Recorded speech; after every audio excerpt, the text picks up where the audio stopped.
जय हिंद। आप सभी का स्वागत है आपके अपने study channel the exam day practice zone. इस चैनल को सब्सक्राइब कीजिए और शेयर कीजिए जिससे स्टडी से रिलेटेड आपको अच्छी अच्छी वीडियो मिलती रहे।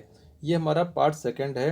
30 क्वेश्चन हम पार्ट वन में कर चुके हैं। ये कौन से क्वेश्चन है? ये प्री बोर्ड एग्जामिनेशन फर्स्ट के क्वेश्चन है। ये क्लास 10 सब्जेक्ट सोशल साइंस, जिसमें 30 क्वेश्चन कर चुके हैं हम। उसके आगे अब 31वें क्वेश्चन से समझना शुरू करेंगे। अगर 30 क्वेश्चन आपने नहीं देखा है तो कमेंट्स इसके डिस्क्रिप्शन में ही मैं लिंक दे दे रहा हूँ, आप 30 क्वेश्चन देख लीजिए। और मेरे इस यूट्यूब चैनल से इन वीडियो के माध्यम से एग्जाम से पहले ही मैंने वीडियो डाली थी, बहुत सारे कैंडिडेट्स ने उसको देखा था। तो आप ज़रूर बताइए कि इस वीडियो के माध्यम से आपको कितनी हेल्प मिली और एग्जाम्स में आपके कितने क्वेश्चन सही जा रहे हैं। इस वीडियो के अकॉर्डिंग आंसर चेक करके कितने क्वेश्चन आपके लगभग सही जा रहे हैं, ज़रूर बताइए। स्टार्ट करते हैं 31 क्वेश्चन से। और वीडियो को पॉज करके सबसे पहले आप खुद गैस कीजिए राइट ऑप्शन कौन सा है, फिर इस वीडियो से मैच कीजिए और फिर इस 31वें क्वेश्चन से लेकर आगे जितने भी कर रहे हैं उसके मार्क्स बताइए कि हाँ इसमें से हम आप इतना सही कर पा रहे हैं। ओके, स्टार्ट करते हैं। 31 क्वेश्चन क्या कह रहा है? इस तरीके के क्वेश्चन की प्रैक्टिस वर्कशीट में बहुत करवाया गया है, संकल्पना और कारण वाला। ठीक है, ऑप्शन भी इसके लंबे लंबे होते हैं, थोड़े से कंफ्यूज होते हैं बच्चे, लेकिन अब सही से करेंगे। ठीक है। श्रीलंका में सिंगलियों और तमिलों के बीच अविश्वास व्यापक संघर्ष में बदल गया। संकल्पना ये है। ठीक है, कारण क्या है? उसका कारण क्या था? 1956 के अधिनियम के तहत तमिल को राजभाषा बनाया गया। तो यही कारण था कि यहाँ पर थोड़ा सा इस ऑप्शन में कारण आर में थोड़ा सा गलती देना गलत थोड़ा सा इन्होंने दे रखा है, मुझे लग रहा है। जहाँ तक 1956 के अधिनियम के तहत तमिल को राजभाषा नहीं बनाया गया, जिसकी वजह से क्या हुआ कि इनके बीच में क्या हुआ? अविश्वास, यानी कि संगलियों और तमिलियों के बीच में अविश्वास जो है बढ़ गया है। यहाँ पर क्या बोल रहा है? 1956 के अधिनियम के तहत तमिल को राजभाषा बनाया गया है, लेकिन ऐसा तो नहीं हुआ था ना। तो कारण क्या है? ये जो है अगर लिख देंगे हम नहीं बनाया गया था, तभी तो ये सही हो जाएगा कारण आर। तभी लिखेंगे संकल्पना और कारण आर दोनों सही है, तथा कारण आर संकल्पना की सही व्याख्या कर रहा है। सही व्याख्या कर रहा है क्योंकि तमिल को इन्होंने सम्मानपूर्वक जगह नहीं दी, सिंहली को ही राजभाषा बना दिया गया था। ठीक है, तो इस तरीके से ऑप्शन ए सही होता है इसमें। आप इस क्वेश्चन को अपने अकॉर्डिंग भी चेक कर करके इसको कमेंट्स बॉक्स में बता सकते हैं कि 31 का क्या होता है। मेरे अकॉर्डिंग ये है। ठीक है,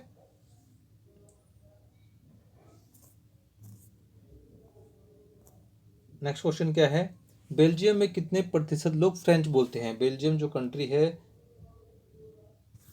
जिसमें बताइए कितने प्रतिशत लोग फ्रेंच बोलते हैं? 20%, 30%, 40%, 50%? राइट ऑप्शन गेस कीजिए। राइट ऑप्शन है सी, 40%। बेल्जियम में जो फ्रेंच बोलते थे वो 40%, जो डच बोलते थे वो 59%, और जो जर्मन बोलते थे वो कितना? 1%। तो इस तरीके से 100% बोलते थे बेल्जियम में। ये बेल्जियम की स्टोरी है, बेल्जियम की बात की जा रही है, पूरी कंट्री की बात की जा रही है। जब कैपिटल जो उसकी ब्रुसेल है उसकी अलग कहानी है। ब्रुसेल जो कैपिटल है, कैपिटल के अंदर की बात की जाए तो उसमें 80% लोग क्या बोलते थे? फ्रेंच बोलते थे, और 20% लोग डच बोलते थे। ठीक है, ये जो है कैपिटल बेल्जियम की कहानी है, और ये जो पूरी कहानी है ये पूरे कंट्री की कहानी, यानी कि बेल्जियम की कहानी है, और ये ब्रुसेल की कहानी है जो 80 और 20 वाला है। ओके, चलिए, तो इसके अकॉर्डिंग राइट ऑप्शन हो गया 40। बेल्जियम में कितने परसेंट लोग फ्रेंच बोलते हैं? नेक्स्ट क्वेश्चन, निम्नलिखित में से कौन सा तर्क सत्ता की साझेदारी को बल प्रदान करता है? तो सत्ता की साझेदारी को कौन से तर्क जो है बल प्रदान करता है? ठीक है, सत्ता की साझेदारी को बल प्रदान करता है। विभिन्न सामाजिक समूहों के बीच टकराव बढ़ता है, तो सत्ता की अगर साझेदारी हो तो टकराव बढ़ने का चांस कम रहेगा, तो ये तो नहीं होना चाहिए। राजनीतिक स्थायित्व प्रदान करता है, बिल्कुल राजनीतिक स्थिरता बनी रहती है, सरकार गिरने की डर नहीं रहती है, सरकार बार बार वोटिंग का डर नहीं रहता है। सरकार को वैधता प्रदान करती है, बिल्कुल सही बात है, सरकार को वैधता प्रदान करती है।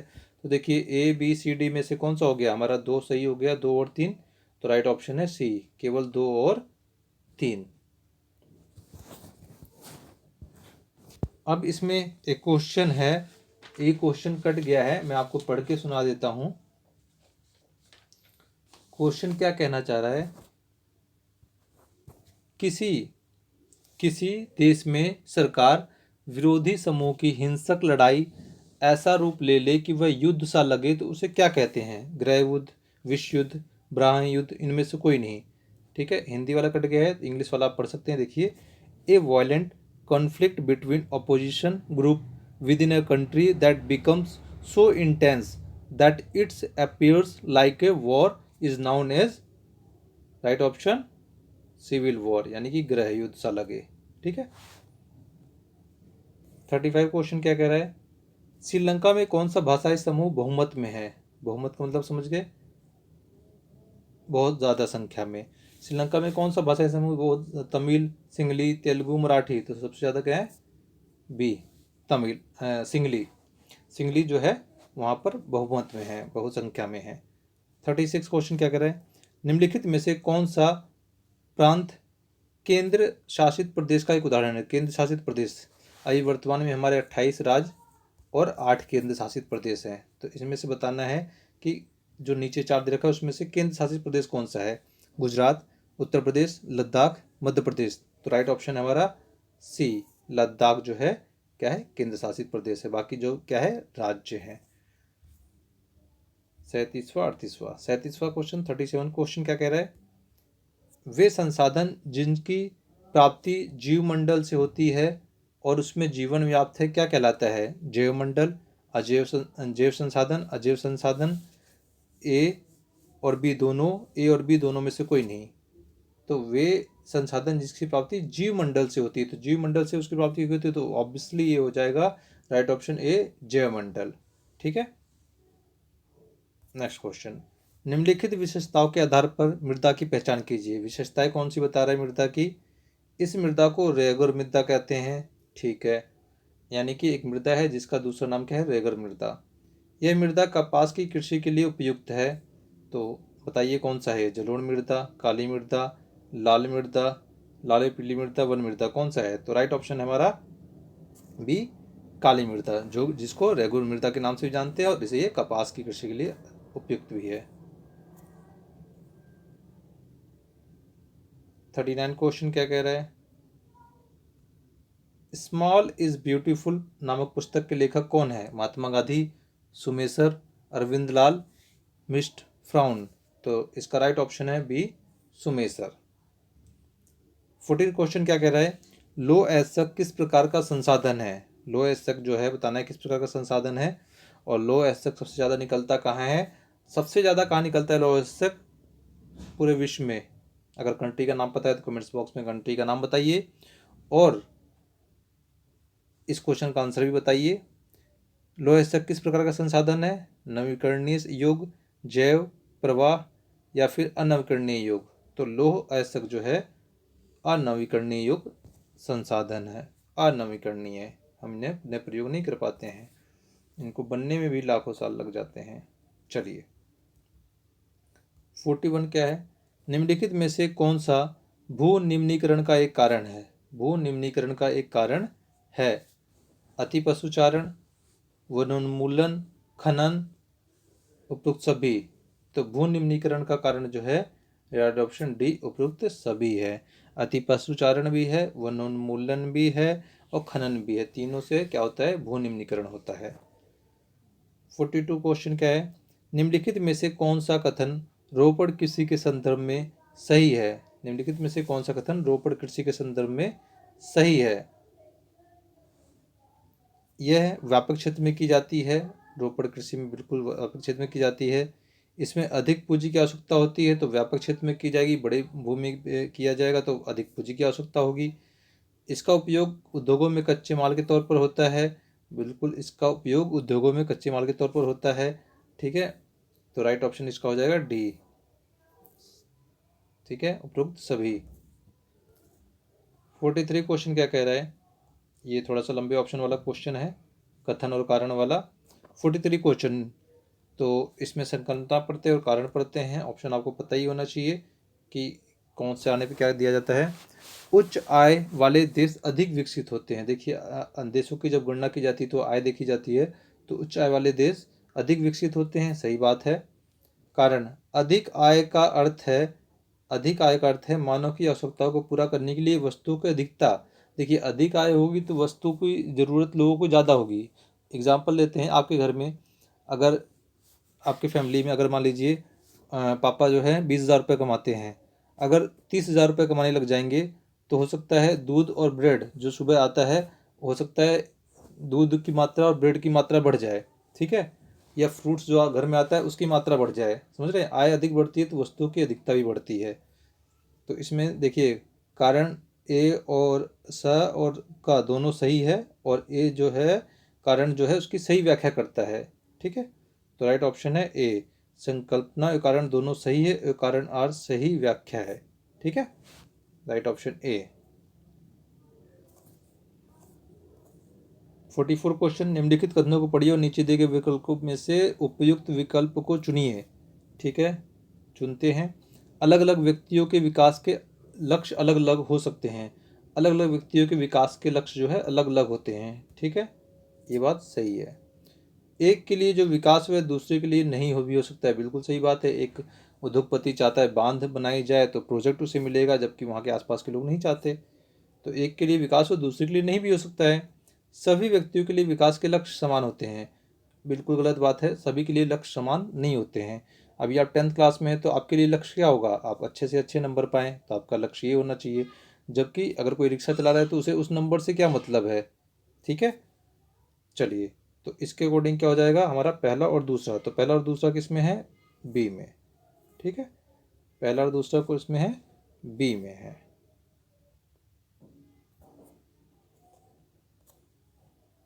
गलत मिलान की पहचान कीजिए।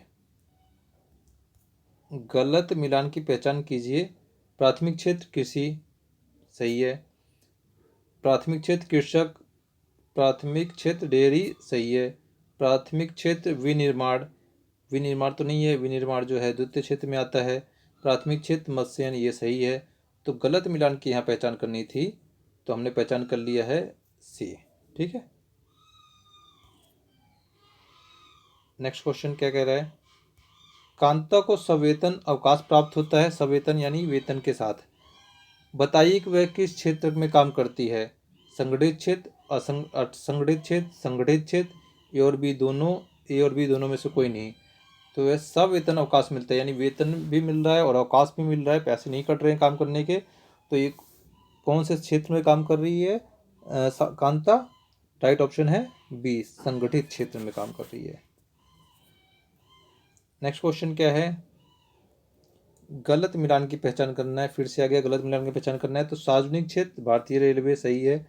सार्वजनिक क्षेत्र बीएसएनएल, ये भी सार्वजनिक क्षेत्र। सार्वजनिक क्षेत्र जिसपे सरकार का अधिकार है, ठीक है, सरकार का स्वामित्व है, सारी सुविधाएं सरकार उपलब्ध कराती है। सार्वजनिक क्षेत्र रिलायंस, तो रिलायंस तो अंबानी जी का है, ये नहीं है। सार्वजनिक क्षेत्र भारतीय उद्योग, भारतीय खाद्य उद्योग, ये भी सही है। तो ये तीनों जो है जिस पे राइट मारा गया है ये क्या है, सार्वजनिक क्षेत्र है। जबकि सी जो है गलत मिलान की हमें पहचान करनी है, ठीक है, सार्वजनिक क्षेत्र ये नहीं है, ये निजी क्षेत्र है। तो सी जो है हमारा सही है कि ये गलत मिला रखा है इन्होंने, यहाँ पर रिलायंस उद्योग नहीं होना चाहिए, सार्वजनिक क्षेत्र में कोई और नाम डाल देते हैं, रिलायंस उद्योग तो निजी उद्योग है, ठीक है। तो सेक्शन सी है जो हमारा वो क्या है, सेक्शन सी हमारा जो है पैराग्राफ है। पैराग्राफ के बाद कुछ क्वेश्चन दे रखे हैं, तो इस पैराग्राफ को आप आराम से पढ़िए और उसके अकॉर्डिंग आंसर दीजिए, मैं आपकी मदद करता हूँ। ये क्वेश्चन भी इस तरीके का है कि पैराग्राफ की जरूरत तो नहीं पड़ेगी, फिर भी आप पढ़ सकते हैं, पढ़ना चाहिए। चलिए, उदारवाद का क्या अर्थ था, उदारवाद का क्या अर्थ था, तो चैप्टर आपने पढ़ा होगा, चैप्टर के अकॉर्डिंग भी आप दे सकते हैं, और वैसे तो पैराग्राफ हमें पढ़ के पैराग्राफ के अकॉर्डिंग देना चाहिए। व्यक्ति के लिए आज़ादी, कानून के समस्त समानता और विशेषाधिकारों की समाप्ति, ये राइट ऑप्शन डी, सभी तीन के तीनों जो है उदारवाद का अर्थ है। किस शासन के दौरान फ्रांस में सभी वयस्क पुरुषों को मताधिकार प्राप्त हुआ, नेपोलियन, जैकोबिन, लुई 17वां, विक्टर एमुनल, राइट ऑप्शन है बी, जैकोबिन। कुछ समय के लिए जैकोबिन जब शासन आया था तो उसमें क्या होता है, पुरुषों को क्या बोलता है, सभी को मताधिकार मिला था, दौरान सभी वयस्क पुरुष को मताधिकार प्राप्त हुआ था।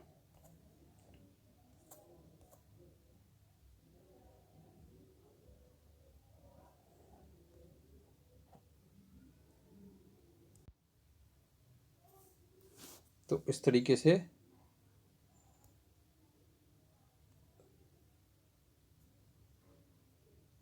फिफ्थ क्वेश्चन क्या कह रहा है, 50 क्वेश्चन, उदारवादी किसकी अनिवार्यता पर बल देते थे? तो कानून के समक्ष बराबरी, विशेषाधिकार, निरंकुश शासन, उपयुक्त में से कोई नहीं। तो उदारवादी किसकी अनिवार्यता पर बल देते थे? कानून के समक्ष बराबरी। राइट ऑप्शन है ए, कानून के समक्ष बराबरी। 51, सीमित मताधिकार की वापसी कब हुई? सीमित मताधिकार की वापसी कब हुई? जो सीमित मताधिकार की वापसी थी वो नेपोलियन शासनकाल में हो गई थी। ठीक है, सीमित मताधिकार की वापसी नेपोलियन शासनकाल में हो गई थी, जबकि जैकोबिन के टाइम समय में मिला था मताधिकार करने का, जब जैकोबिन शासनकाल में मिला था। निम्नलिखित में से कौन सा देश उदारवादी प्रजातंत्र का पहला राजनीतिक प्रयोग था? तो उदारवादी प्रजातंत्र का पहला राजनीतिक प्रयोग कहाँ पे था? Britain, Italy, Japan, France. तो राइट ऑप्शन है डी, फ्रांस। कौन सी क्रांति? 1879। 53 क्वेश्चन, उदारवादी किस प्रकार की सरकार पर बल देते थे? उदारवादी जो थे वो किस प्रकार की सरकार पर बल देते थे? निरंकुश सरकार, सामंती सरकार, सहमति पर आधारित सरकार, पादरी वर्ग की सरकार। तो उदारवादी जो है, राइट ऑप्शन है सी, सहमति सरकार। सहमति पर आधारित सरकार को उदारवादी जो है बल देते थे। तो इस तरीके से ये कुछ ग्राफ दे रखा है एग्जाम में, ठीक है, जिसके अकॉर्डिंग हमें क्वेश्चन के आंसर को देना है। तो देखिए क्या क्वेश्चन बोल रहा है, विश्व मानव सूचकांक में भारत का कौन सा स्थान है? विश्व मानव सूचकांक में, तो विश्व मानव सूचकांक में भारत का, देखिए विश्व मानव सूचकांक कौन सा है, ये देखिए विश्व मानव सूचकांक, ये है विश्व मानव सूचकांक। इसमें भारत कहाँ है? ये है, भारत यहाँ है। तो ये कौन सा है? 130वां। ठीक है, तो विश्व मानव सूचकांक में 130वां, राइट ऑप्शन कहाँ है? 130वां सी में है। ठीक है, नेक्स्ट क्वेश्चन, निम्नलिखित में से किस देश में सकल राष्ट्रीय आय क्रय शक्ति क्षमता पर सबसे अधिक है? सकल राष्ट्रीय आय क्रय शक्ति क्षमता पर सबसे अधिक है, तो बताना है हमें। सबसे अधिक है तो हमें दोबारा जाना पड़ेगा देखने के लिए। सकल राष्ट्रीय आय क्रय शक्ति पर सबसे अधिक है, तो यही है सकल राष्ट्रीय आय प्रति व्यक्ति अमेरिकी डॉलर क्रय शक्ति क्षमता पे सबसे अधिक है। सबसे अधिक किसका आ रहा है? देखिए इनमें से सबसे अधिक किसका आ रहा है? सबसे अधिक आ रहा है श्रीलंका का, तो सबसे अधिक श्रीलंका का है। और इसके साथ साथ सबसे कम का भी देख लीजिए, क्योंकि सबसे कम सबसे ज़्यादा यही दो पूछते हैं मेनली। सबसे अधिक श्रीलंका का, तो राइट ऑप्शन लगा रखा है इसने, तो right option D Sri Lanka. Next question क्या कह रहा है, 56 क्वेश्चन, निम्नलिखित में से किस देश में जन्म के समय संभावित आयु सबसे अधिक है? जन्म के समय संभावित आयु सबसे अधिक है। अब जाएंगे दोबारा से और देखेंगे जन्म के समय संभावित आयु सबसे अधिक है।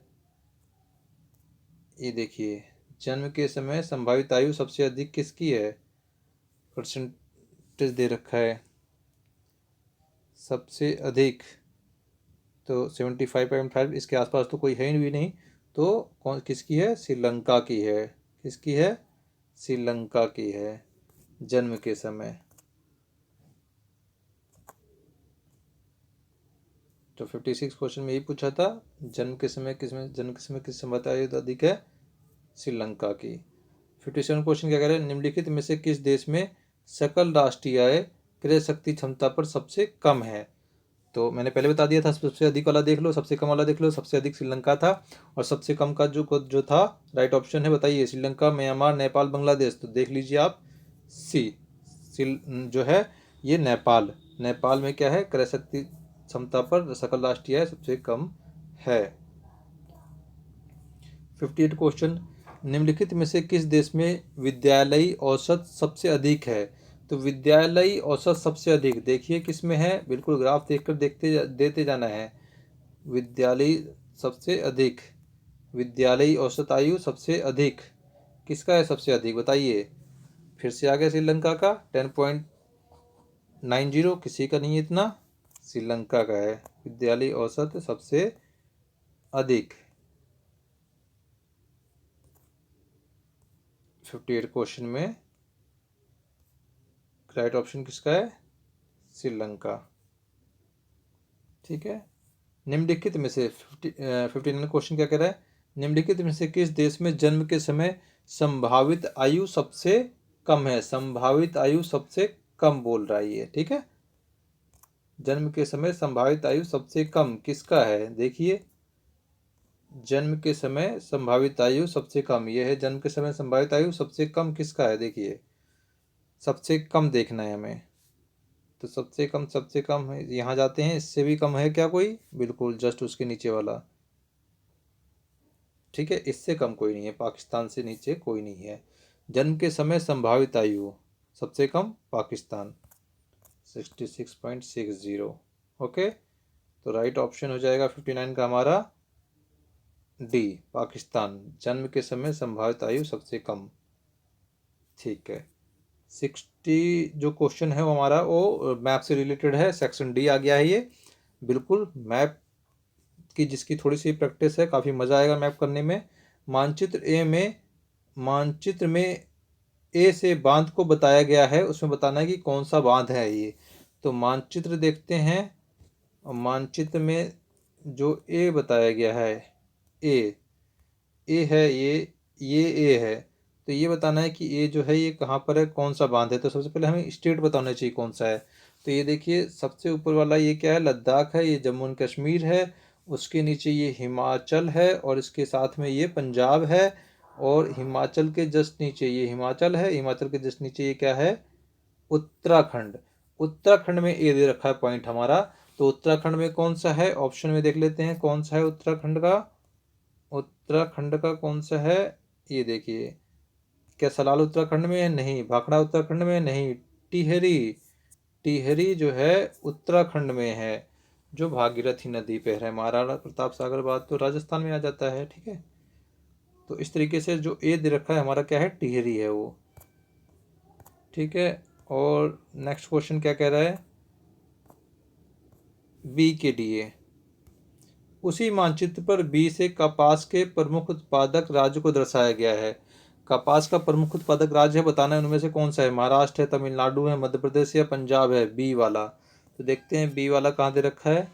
बी वाला जो दे रखा है वो यहाँ पे दे रखा है, देखिए ये बताना है कौन सा राज्य है। तो मैंने बताया था बिल्कुल, ये शेर मुंह वाला जो है ये गुजरात होता है। गुजरात के जस्ट नीचे जो है कौन सा होता है, ये महाराष्ट्र होता है। ठीक है, तो बी पॉइंट कहाँ दे रखा है इसने, महाराष्ट्र में, जो कि क्या है, कपास का उत्पादक राज्य, कपास का प्रमुख उत्पादक राज्य महाराष्ट्र। तो इस तरीके से हमारा 61 क्वेश्चन कंप्लीट होते हैं।